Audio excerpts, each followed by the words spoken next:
Hello students, today our topic is Python Pandas data frame, and in this lecture we are going to discuss about head and tail function used in Python Pandas data frame and series, and it is a very important topic as far as your final examination or board examination is concerned. So let's start. Students अभी तक हम data frame creation सीख चुके हैं, हम data frame में selection सीख चुके हैं, रोज़ का, कॉलम्स का। ठीक है, अगर आपने वो वीडियो नहीं देखे तो आप प्रीवियस वीडियो में जाइए, देखिए, उनको समझने की कोशिश कीजिए।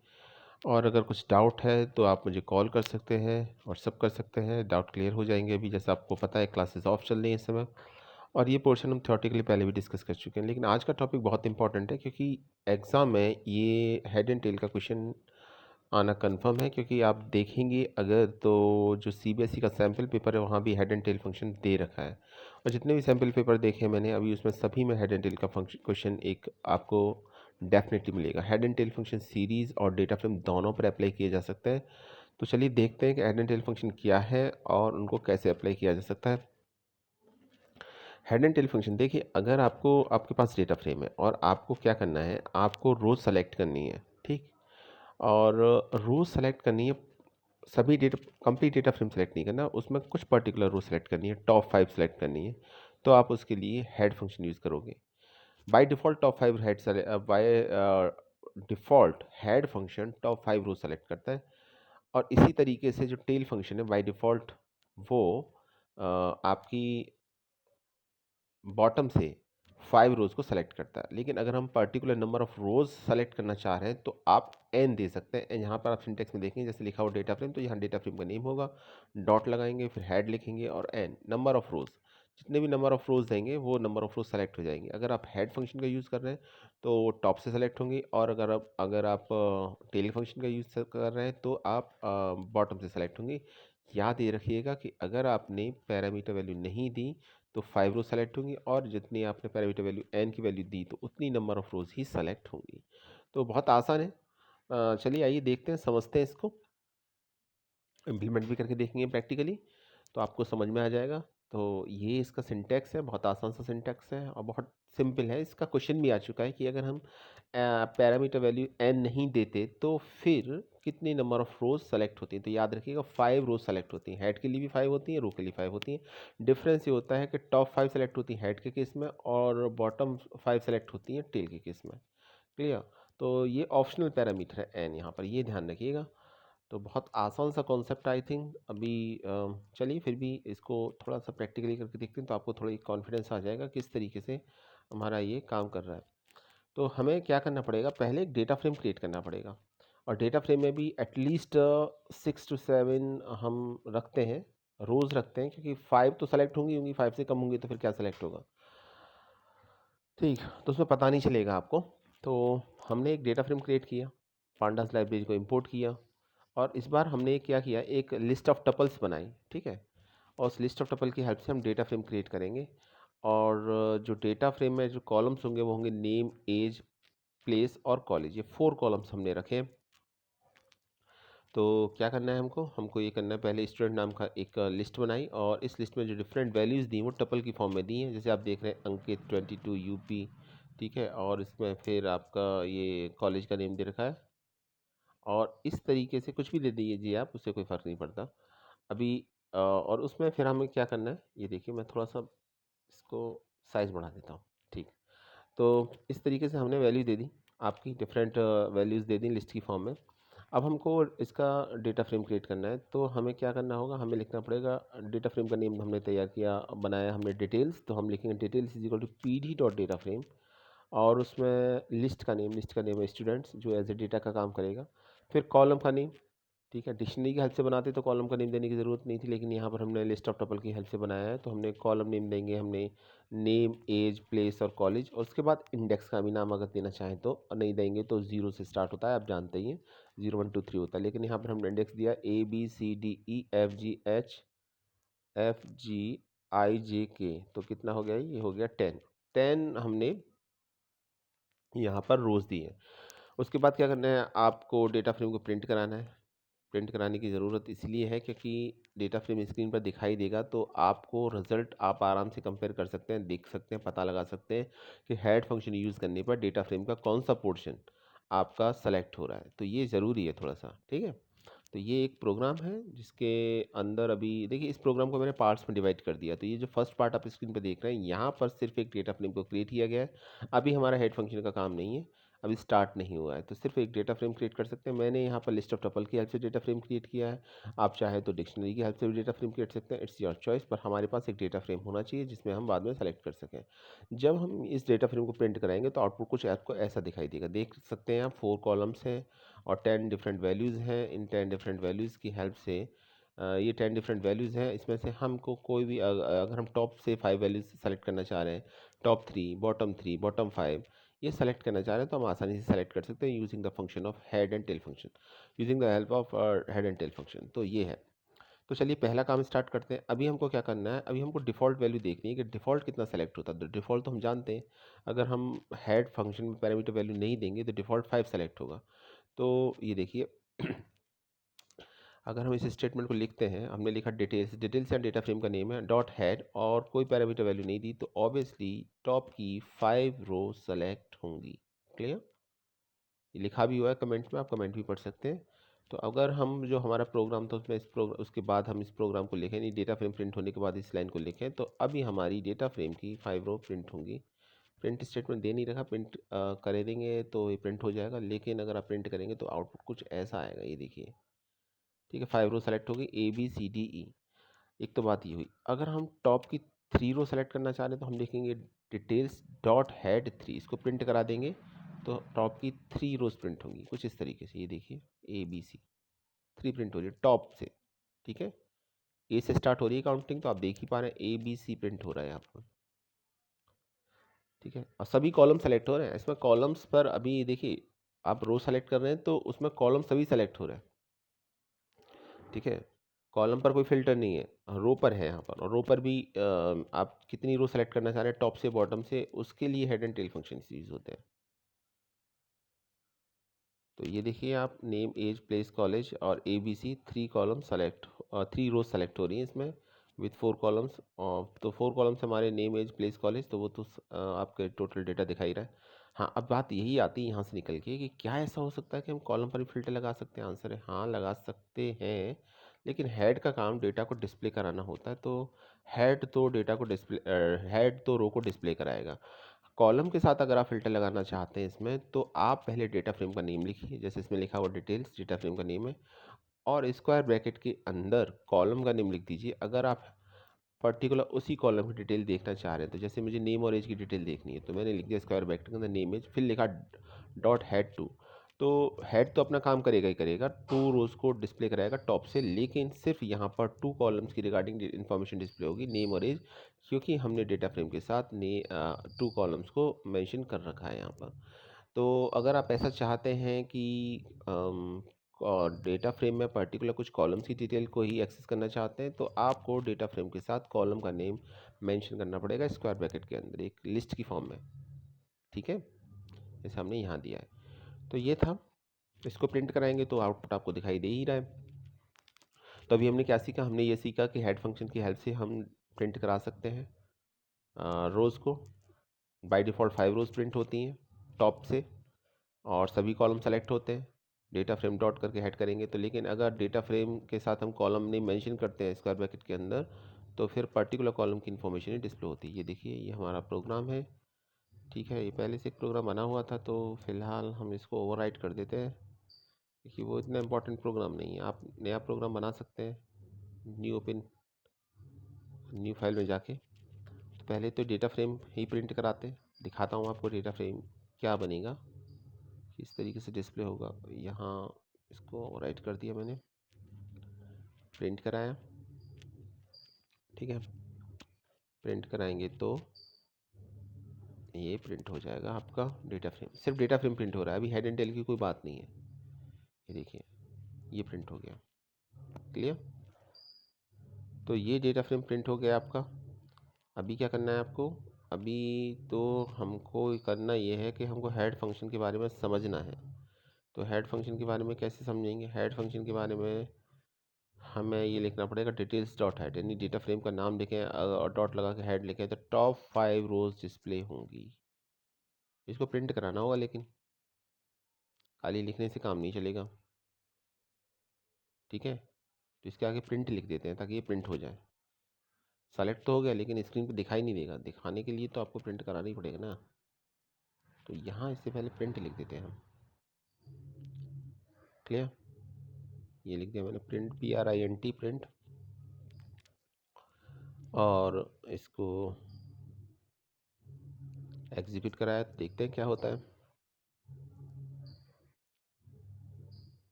वेट ए सेकेंड। ओके, तो चलिए देखते हैं। तो ये हमने प्रिंट करा दिया है, डिटेल्स डॉट हेड। ओके,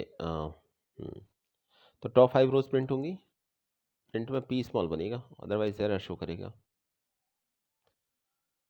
यही छोटी छोटी बातें बताने के लिए मैं आपको एग्जीक्यूट करा के दिखाता हूँ, ताकि आपको ये ना लगे कि सर ने तो बता दिया एग्जीक्यूट होगा नहीं होगा क्या होगा। ठीक है, तो डेफिनेटली एग्जीक्यूट होगा। डिटेल्स डॉट हेड 3 से टॉप की 3 रो सेलेक्ट हो जाएंगी।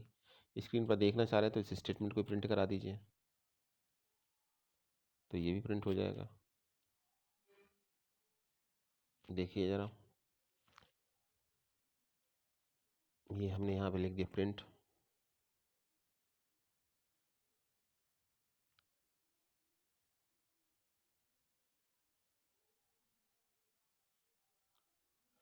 टॉप की 3 रो सेलेक्ट हो जाएंगी, ठीक है।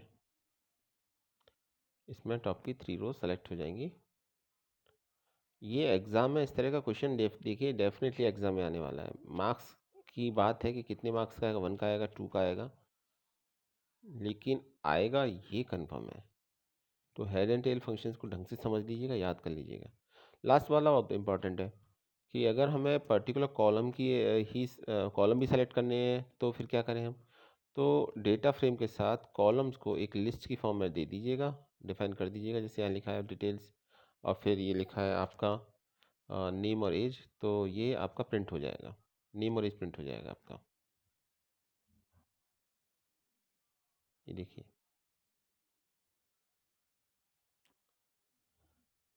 ये तो ये आउटपुट है, आप देख पा रहे हैं। पहले हमारा डेटा फ्रेम प्रिंट हुआ कम्प्लीटली, 10 रोज हैं इसके अंदर। उसके बाद हमने डिफ़ॉल्ट वैल्यू के साथ हेड को प्रिंट कराया तो ओनली 5 टॉप की रोज प्रिंट हो रही हैं। फिर हमने वैल्यू दी हेड के साथ 3 पैरामीटर वैल्यू 3 दिया तो ओनली 3 रोज प्रिंट हो रही हैं टॉप से। और फिर हमने कॉलम्स के साथ नेम और कॉल सिर्फ 2 कॉलम प्रिंट कराए, नेम और एज, तो फिर 2 कॉलम्स के साथ वैल्यूज प्रिंट हो रही हैं। तो ये आपके ऊपर है हेड फंक्शन को कैसे यूज़ कर सकते हैं। जितनी तरीके से यूज़ कर सकते हैं वो मैंने आपको बता दिया है। याद रखिएगा ये जो हेड फंक्शन है ये आपका सीरीज़ पर भी अप्लाई होता है, तो वहाँ भी आप टॉप 5 वैल्यूज़ देख सकते हैं। लेकिन सीरीज़ में क्या होता है, सिर्फ एक ही कॉलम होता है, तो कॉलम कोई इशू नहीं हो, मैटर नहीं है वहाँ पर। तो ये एक एडवांटेज भी है आपको, तो इसलिए मैं सीधे डेटा फ्रेम ही पढ़ा रहा हूँ बजाय सीरीज़ के साथ हेड को अप्लाई करने के। तो मुझे उम्मीद है कि आप कर लोगे। नहीं आता तो आप मुझे बता सकते हैं, मैसेज कर सकते हैं, तो वो भी हम उसका भी एक प्रोग्राम करके देख लेंगे। लेकिन सिंपल है, सीरीज़ क्रिएट करने के बाद अगर आप हेड यूज़ करोगे तो टॉप की 5 रोज और वैल्यू देंगे तो टॉप की उतनी जितनी नंबर ऑफ रोज, 3 दिया तो 3 प्रिंट करेगा, 2 दिया तो 2 प्रिंट करेगा। अभी टेल की बात करते हैं, तो टेल में कुछ भी अलग नहीं है, फ़र्क सिर्फ इतना है हेड और टेल में कि हेड जहाँ टॉप से वैल्यू सेलेक्ट करता है, टेल वहाँ बॉटम से वैल्यू सेलेक्ट करता है। बाकी सब कुछ पहले की तरह है। तो पहले हमारे ऑलरेडी तो डेटा फ्रेम तो क्रिएट है ही, तो जहाँ जहाँ हमने हेड लिखा था ना, अगर सिर्फ हमारा टेल कर देंगे तो वही काम होगा, और बाकी बॉटम से वैल्यू सेलेक्ट होना स्टार्ट हो जाएगी, बाकी सब कुछ सेम रहेगा और बाकी सभी फंक्शनलिटी सेम रहेगी। ठीक है, तो ये प्रोग्राम है, आप देख ही पा रहे हैं। सबके आगे प्रिंट लिख देते हैं अगर प्रिंट करना है तो हमको, और हम प्रिंट करा देते हैं। प्रिंट नहीं लिखेंगे तो स्क्रीन पर आउटपुट शो नहीं होगा, ठीक है। तो यहाँ एक प्रिंट लिख दिया हमने। हाँ, प्रिंट करने के बाद देखिए आउटपुट ये आ रहा है, बॉटम से 5 रो सेलेक्ट आ रही हैं हो रही हैं, FGIJK दिखाई दे रहा होगा आई थिंक आपको। ये देखिए,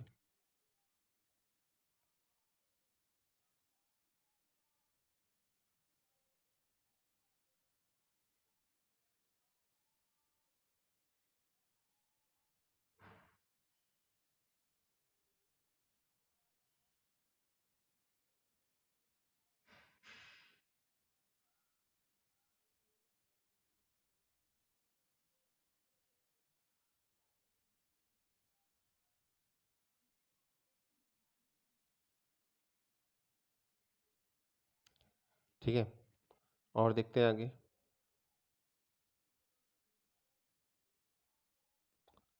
ये देखिए,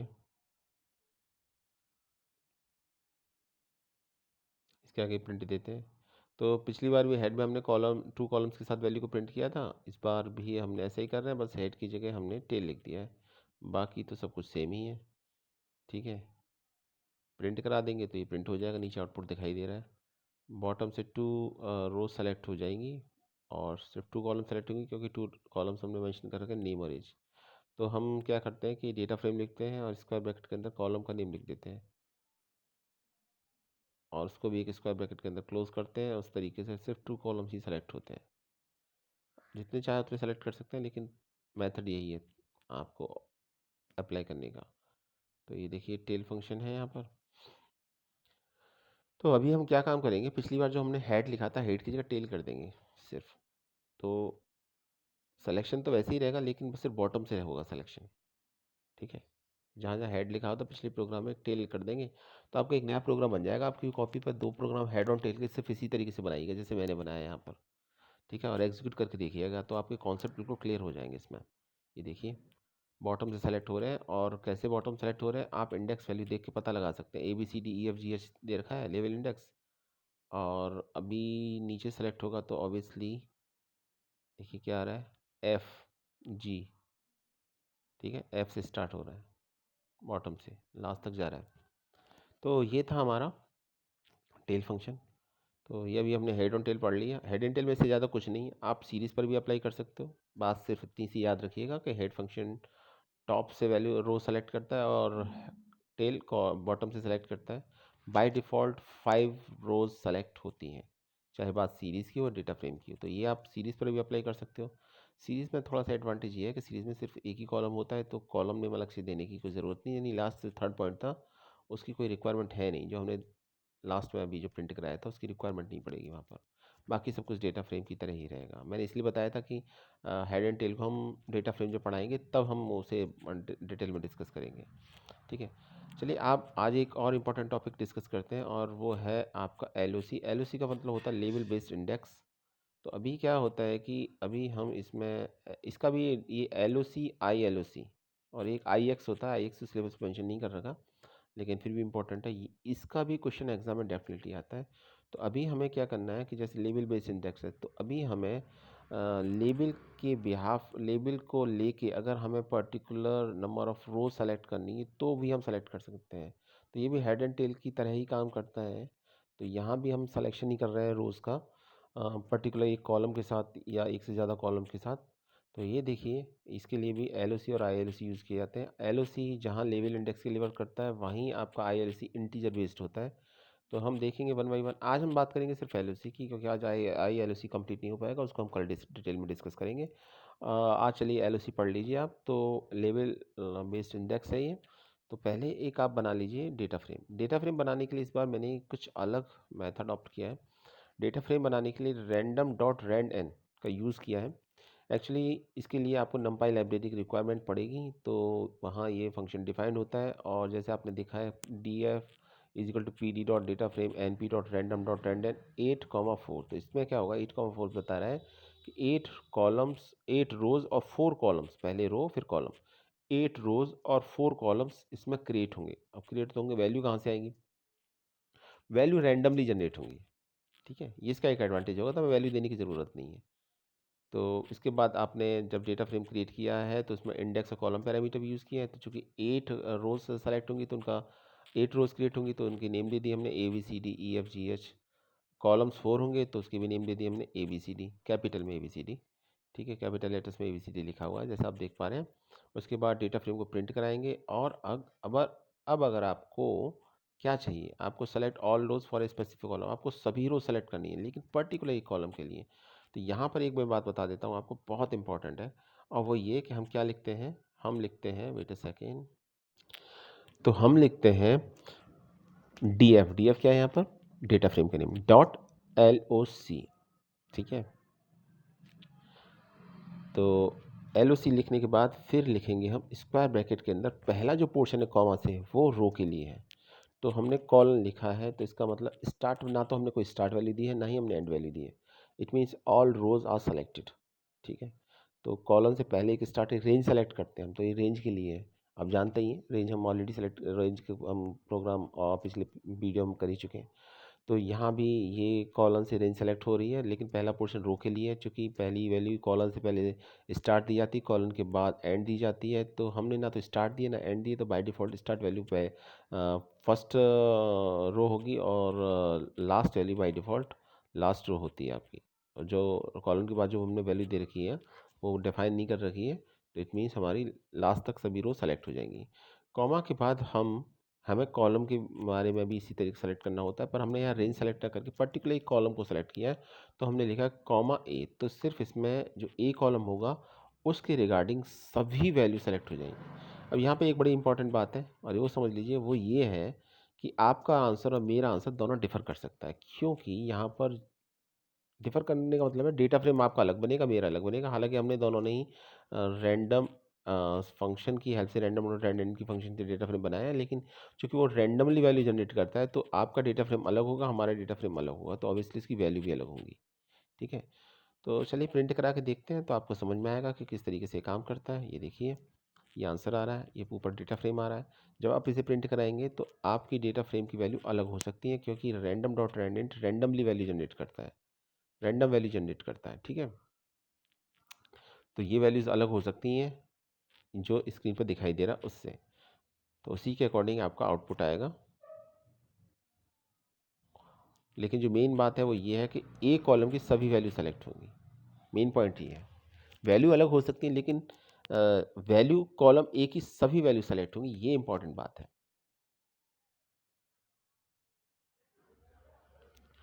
आई थिंक क्लियर हो गया होगा, आगे देखते हैं।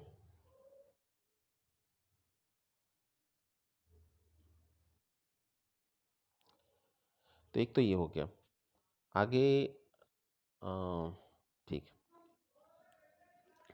एक प्रोग्राम और है। अब सवाल यही आता है इसी के साथ कि ठीक है, अभी एक कॉलम का वैल्यू, एक कॉलम की वैल्यू सेलेक्ट की, अब अगर हम एक से ज़्यादा कॉलम की वैल्यू सेलेक्ट करना चाहें तो क्या करेंगे? तो बहुत आसान सा तरीका है, आप कॉमा लगा के सेपरेट कर दीजिए और जितने भी कॉलम्स हैं उनको एक स्क्वायर ब्रैकेट के अंदर इनक्लोज कर दीजिए, तो सिर्फ उन्हीं कॉलम्स की वैल्यू सेलेक्ट होगी। जैसे यहाँ लिखा हुआ है, आप लास्ट लाइन को देखिए, print D F dot L O C. पिछली बार क्या था, पिछली बार रो तो सेम ही पिछली बार की तरह सेम सेलेक्ट किए, लेकिन कॉमा लगाने के बाद जो कॉलम सेलेक्ट किया है वो दो कॉलम सेलेक्ट किए, ए और सी, तो दोनों को स्क्वायर ब्रैकेट के अंदर क्लोज कर दिया। स्क्वायर ब्रैकेट के अंदर इनक्लोज करना ज़रूरी है, अदरवाइज एरर शो करेगा, तो ये समझ लीजिएगा। और बाकी तो आप देखेंगे कि डेटा फ्रेम वही है। मैं एक बार फिर से बता देता हूँ आपको, वो ये पॉइंट है कि जो रैंडम डॉट रैंड इन फंक्शन है, ये नमपाई लाइब्रेरी का फंक्शन है, पहली बात। दूसरी बात ये रैंडमली वैल्यू जनरेट करता है। ठीक है, और इसमें जो पैरामीटर्स दिए जाते हैं वो रो एंड कॉलम दिए जाते हैं, जैसे मैंने लिखा है ऊपर देखिए आप, fourth line, D F is equal to P D dot data frame N P dot random dot random, फिर लिखा है 8,4, इट मीन्स 8 रोज क्रिएट होंगी और 4 कॉलम्स क्रिएट होंगी, और उनकी जो वैल्यूज होंगी रैंडमली जनरेट होंगी। इंडेक्स और कॉलम पैरामीटर हमने दे रखे हैं, तो रो के नेम है A B C D E F G H और कॉलम के नेम है A B C D capital letters में।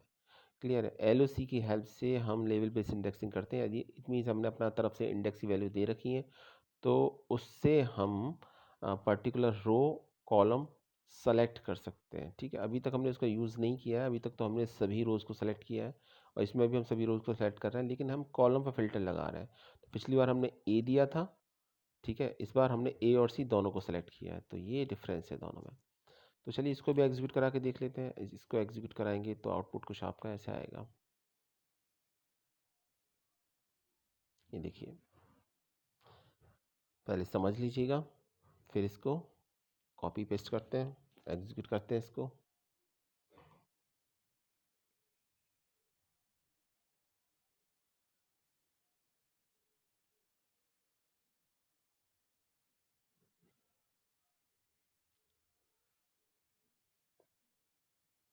चलिए एग्जीक्यूट करते हैं, तो हमें बस यहाँ पर एक कॉलम लिखना है ए और सी, और दोनों को स्क्वायर ब्रैकेट के अंदर क्लोज करना है।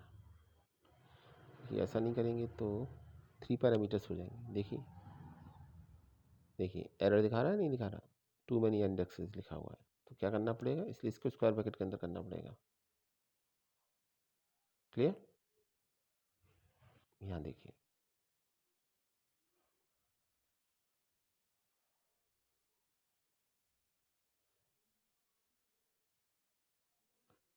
अभी एक स्क्वायर ब्रैकेट और कम है, इसलिए एरर दिखा रहा है।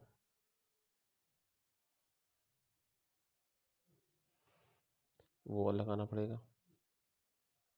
ये देखिए LOC का एक स्क्वायर ब्रैकेट है, उसको क्लोज करना ज़रूरी है, तो यहाँ हम क्लोज कर देंगे उसको। नहीं करेंगे तो एरर बनी रहेगी इसके अंदर।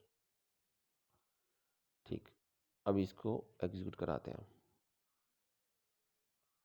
देखिए अब एग्जीक्यूट हो जाना चाहिए। ठीक हो गया। तो 2 कॉलम्स की रिगार्डिंग इन्फॉर्मेशन प्रिंट हो रही है। सभी रो सेलेक्ट हो रही हैं क्योंकि रो पर हमने कोई फिल्टर नहीं लगाया है, सभी रो सेलेक्ट की थी। कॉलम पर फिल्टर लगाया था हमने, इसलिए 2 कॉलम्स A और C प्रिंट हो रहे हैं यहाँ पर। ये देखिए, ये काम होता है LOC का। ठीक है, अब क्वेश्चन आपके दिमाग में यही आ रहा होगा कि सर रो पर भी करके दिखाइए ज़रा। कॉलम पर तो हमने करके देख लिया, तो रो के नाम हमने दे रखे हैं ऑलरेडी ABCD। जैसे हम रो पर लगा रहे थे वैसे ही हम कॉलम, जैसे हम कॉलम पर लगा रहे थे वैसे हम रो पर भी लगा सकते हैं। तो अगर हमें 4 रो सेलेक्ट करनी है ABCD, तो हम स्क्वायर ब्रैकेट के अंदर वो रोज़ को लिख देंगे जो भी हमने उनके इंडेक्स वैल्यू दी है। ABCD दे रखी है, तो हम यहाँ पर 4 को सेलेक्ट कर रहे हैं, तो वो 4 सेलेक्ट हो जाएंगी। ठीक है, तो ये देखिए ABCD 4 रो सेलेक्ट हो रही हैं और 2 कॉलम सेलेक्ट हो रहे हैं। क्लियर? तो ये भी आपको समझ में आ गया होगा। तो कॉमा लगा के सेपरेट किया था लिस्ट की फॉर्म में। ठीक है, और अगर आपको ऐसा चाहिए कि पर्टिकुलर आप रेंज से सेलेक्ट करना चाह रहे हैं, यानी सभी कॉलम्स और पर्टिकुलर कुछ रो, तो फिर क्या काम करेंगे ये देखिए। तो हम LOC लिखेंगे, A लिखा यानी A से स्टार्ट होगा। ठीक है, फिर कॉलन का साइन लगाया, कॉलन का मतलब रेंज सेलेक्ट कर रहे हैं कहाँ तक, H तक, तो कॉलन लगा के फिर हमने H लिखा।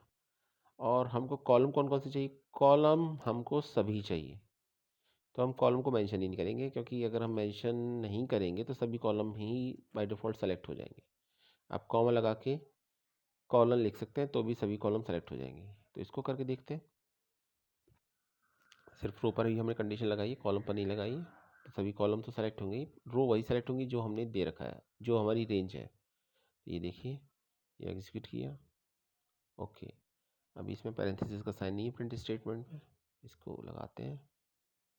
अब एग्जीक्यूट करेंगे तो हो जाएगा। ये देखिए, तो यहाँ पे एक बात आपने नोटिस की होगी कि ये रैंडम डॉट रैंड है ना, तो इसमें हर बार वैल्यू चेंज हो रही है डेटा फ्रेम की, क्योंकि यहाँ रैंडमली वैल्यू जनरेट होती है जब डेटा फ्रेम क्रिएट करते हैं तो। ठीक है, अब आपका लास्ट पॉइंट जो बहुत इंपॉर्टेंट है, आज के वीडियो का सबसे इंपॉर्टेंट पार्ट यही है, और एग्ज़ाम में अगर ये आ गया तो आप परेशानी में आ सकते हो, थोड़ी मुश्किल पड़ सकती है आपको, तो इसको समझ लीजिएगा। वो ये है कि कभी कभी क्या होता है कि आपको LOC के साथ कंडीशन देनी पड़ती है पर्टिकुलर एक रो पर। जैसे रो है A, अब आपको क्या करना है कि देखिए कंडीशनल ऑपरेटर कौन से होते हैं आपके, less than, greater than, less than equal to, greater than equal to, तो जो आप कंपैरिजन ऑपरेटर होते हैं, सॉरी, तो ये जो कंपैरिजन ऑपरेटर होते हैं इसमें जो वैल्यू होती है हमेशा ट्रू या फॉल्स होती है। जैसे मैं आपसे कहूँ 5 इज ग्रेटर देन 6, तो आंसर या तो यस होगा या नो होगा, ट्रू होगा या फॉल्स होगा। तो सेम आपका अप्लाई होता है कॉन्सेप्ट पाइथन प्रोग्रामिंग के अंदर। तो यहाँ पर देखिए मैंने लिखा है df.loc और फिर मैंने रो सेलेक्ट की A, कॉलम सेलेक्ट नहीं किया, इसमें सारे कॉलम सेलेक्ट होंगे, सभी कॉलम सेलेक्ट हो जाएंगे। तो A सेलेक्ट हो गया। अब इसके साथ कंडीशन थी ग्रेटर देन 0, तो होगा क्या कि ये इसमें जितने कॉलम्स की वैल्यू है वो ट्रू या फॉल्स में आंसर आएगा। अगर कंडीशन सेटिस्फाइड हो रही है तो ट्रू, और सेटिस्फाइड नहीं हो रही तो फॉल्स। ये देखिए, तो इसको ढंग से समझ लीजिएगा। ये इसको हम एग्जीक्यूट करा के देखते हैं, समझने की कोशिश करते हैं। ये देखिए, प्रिंट स्टेटमेंट फिर से वही मिस्टेक है, पैरेंथेसिस का साइन लगाना होगा तभी प्रोग्राम सक्सेसफुली एग्जीक्यूट होगा। अब हो जाएगा। ये देखिए, तो ट्रू फॉल्स आ रहा है। ऐसा क्यों आ रहा है, क्योंकि फर्स्ट कॉलम की फर्स्ट वैल्यू 0 से ग्रेटर देन है इसलिए ट्रू आ रहा है। सेकंड B की वैल्यू लेस देन है इसलिए फॉल्स आ रहा है। देखते रहिए। ठीक है, और एक मिनट, C की वैल्यू ग्रेटर देन 0 इसलिए ट्रू आ रहा है, D की वैल्यू लेस देन 0 इसलिए फॉल्स आ रहा है। तो आंसर ट्रू फॉल्स आ रहा है। फर्स्ट रो की वैल्यू देखिए, सभी कॉलम ABCD की, तो कॉलम A की फर्स्ट वैल्यू ग्रेटर देन 0 इसलिए आंसर ट्रू है। कॉलम B की फर्स्ट वैल्यू लेस देन 0 है इसलिए आंसर फॉल्स है। कॉलम C की फर्स्ट वैल्यू ग्रेटर देन 0 इसलिए आंसर ट्रू है। कॉलम D की फर्स्ट वैल्यू लेस देन 0 इसलिए आंसर फॉल्स है। तो आंसर ट्रू फॉल्स आ रहा है। तो थोड़ा सा मुश्किल में आप पढ़ सकते हो, अगर इस तरह का क्वेश्चन आ जाएगा तो, क्योंकि ये थोड़ा टिपिकल या एक तरीके से कहें कि एक स्टैंडर्ड क्वेश्चन तो यही बनता है। बाकी तो एलओसी से सब जानते हैं कि किस तरह से सिलेक्शन होगा, वो तो आप कर ही लोगे। तो ये था आज का video. Thanks for watching this video.